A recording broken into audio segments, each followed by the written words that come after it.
Ahok dijagokan pimpin IKN Nusantara. Ahok punya pengalaman untuk menjadi kepala otorita. Kurang setuju kalau Pak Ahok ya. Ini kan gubernur DKI yang dikasih amanah diperluas jadi presiden Indonesia, itu aja. Siapapun yang menjadi kepala otoritanya itu harus didasarkan pada kebutuhan dan fungsi apa yang ingin ditonjolkan. Ahok sudah membuktikan dirinya seorang negarawan. Ia multitasking, bisa melakukan banyak hal besar dalam waktu bersamaan. Ahok dikorbankan Jokowi pada saat 212. Kalau Presiden Joko Widodo yang nunjuk, insya Allah pasti beliau tahu bahwa siapa yang memiliki kapasitas yang sangat mantap untuk bisa memimpin IKN. Ya jalan aja, saya nggak ada masalah. Karena kalau saya jadi berkuasa nanti 2024, misalkan itu kan saya pindahin lagi ibu kota. Ngapain sih pusing-pusing?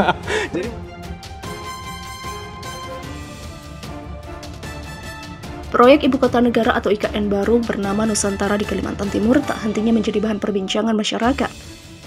Sejumlah bahasan terkait IKN baru mulai dari pro dan kontra hingga nama-nama calon kepala otoritanya terus diperbincangkan. Adapun terkait calon kepala otorita IKN Nusantara, Presiden Joko Widodo diketahui sudah menyiapkan beberapa nama yang menjadi kandidat. Dari para kandidat tersebut terdapat nama ex-gubernur DKI Jakarta yang kini menjabat sebagai komisaris utama PT Pertamina Persero, Basuki Cahayapurnama atau Ahok, menjadi salah satunya. Hasto menegaskan keputusan untuk memilih kepala otorita IKN Nusantara sepenuhnya ada di tangan Presiden Joko Widodo. Keputusan berada di tangan Pak Jokowi yang jelas PDI Perjuangan memiliki kader-kader yang mumpuni, yang memiliki kemampuan teknokratik, kepemimpinan yang kuat, kepemimpinan yang memahami desain suatu tata letak kota, yang betul-betul memperhatikan kebahagiaan warganya. Itulah yang dimiliki oleh Bu Risma, Pak Ahok, Pak Anas, Pak Hendi Wali Kota Semarang. Demikian kata Hasto dalam keterangan resminya pada Sabtu 29 Januari. Hasto sebut PDIP punya lebih banyak kader yang mumpuni. Selain Ahok, kata Hasto, PDIP punya segudang kader-kader yang mumpuni.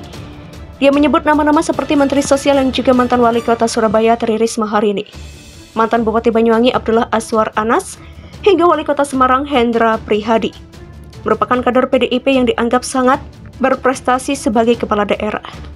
Menurutnya, PDIP memiliki banyak kepala daerah yang berhasil di luar keempat nama tersebut. Tetapi sekali lagi, sepenuhnya kami serahkan keputusannya kepada Pak Jokowi. Demikian imbuhnya. PDIP yakin siapapun yang dipilih Jokowi akan memenuhi kualifikasi.